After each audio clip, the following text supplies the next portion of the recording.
Hello viewers, আসসালামু আলাইকুম। আপনাদের মাঝে আবারও চলে আসলাম আমি ইশরাক। কি অবস্থা সবার? আশা করি সবাই আলহামদুলিল্লাহ অনেক অনেক ভালো আছেন।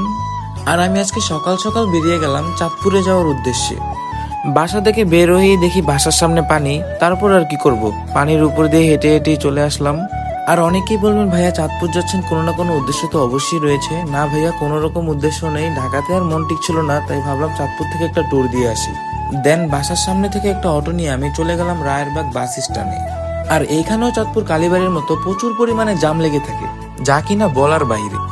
তারপরে আমি রায়েরবাগ ফুটওভার ব্রিজ পার হয়ে এই পারে চলে আসলাম বড় ভাইকে রিসিভ করার জন্য। বড় ভাইও নাকি আজকে চাঁদপুরে যাবে। দেন ভাইয়াকে আমি রিসিভ করে চলে গেলাম বাস স্ট্যান্ডে।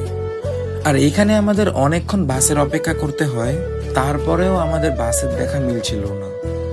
আর এখানে আমি আর কি করব, আমিও বাসের অপেক্ষাই করছিলাম।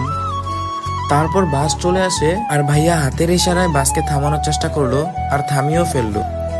দেন তাড়াতাড়ি বাসে উঠে গেলাম। আর বাসে ওঠার পরে নিজের মধ্যে একটা স্বস্তি মিলল, অনেকদিন পরে চাঁদপুর যাব। তার জন্য মনে ছোটখাটো আনন্দও মিলল। আর ওই দিন পুরো বাসই খালি ছিল। তারপরে ঢাকার কোলাহলযুক্ত আবহাওয়াকে ছেড়ে চাঁদপুরের দিকে এগোতে লাগলাম। আর চাঁদপুরের ঠান্ডা মনোরম পরিবেশে এসে অন্যরকম একটা ভালো লাগা অনুভূতি শুরু করলো, যেটা কিনা চাঁদপুরে কখনো না আসলে বুঝতেই পারবেন না। আর ফাইনালি বলতে বলতে আমি চাঁদপুর চলে আসলাম। বাস থেকে নেমে পড়লাম বাবুরহাট, যেটা কিনা কম বেশি অনেকেই চিনেন।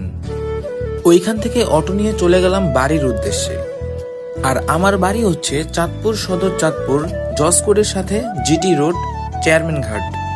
সবার দাওয়াত রইল আমার বাড়িতে। খোদা হাফেজ।